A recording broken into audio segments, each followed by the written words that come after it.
Anybody who's charged with a DUI on federal territory is being charged with a federal crime.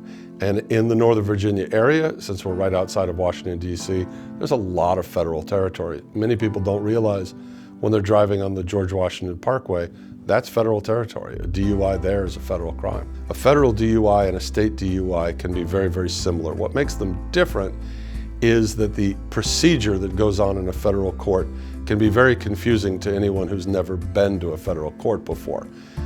They use the same laws that might be used in any state court, but the way that an attorney has to go about it in federal court is quite different.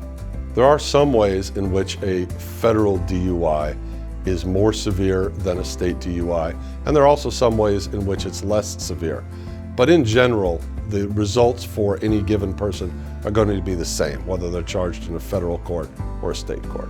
If you took one of the tests, such as the field sobriety test, a blood test, or a breath test, your case is by no means over. Some of those tests are inadmissible in a court of law, others are only admissible in certain ways. You need to talk to a knowledgeable defense attorney to find out how that's going to affect your case. A federal DUI, like any DUI, is susceptible to a broad range of defenses. Those defenses can be mechanical, the way your body functions.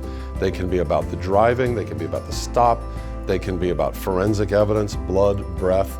There's a wide variety of defenses, and to know which ones apply to your case, you need to talk to a DUI expert. Since 2001, I've handled many, many DUI cases in the federal court. What sets me apart as a federal DUI defense attorney is that I'm really not afraid to go into a federal court and not take the first offer that comes our way.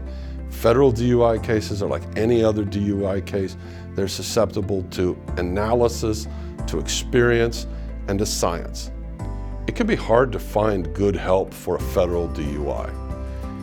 So anybody who's been charged with a federal DUI should do their homework, make sure that the attorney they're talking to has a lot of experience specifically in federal courts and specifically with federal DUI. In your initial strategy session for a federal DUI, we'll go over how a federal DUI is different from a state DUI. We'll analyze your case, figure out what it is they think that you've done, look at what the obstacles in your case might be, and we'll plan out an entire strategy from beginning to end to show you how we're going to get you to where you want to be. When I take on your federal DUI case, I will be the only attorney handling your case. I'll be the attorney at intake, I'll be the attorney at every step of the way, every court appearance, right to the end. Don't be afraid of a federal DUI case just because of the word federal. They are very much like a state DUI case. They can be won through proper application of experience and science.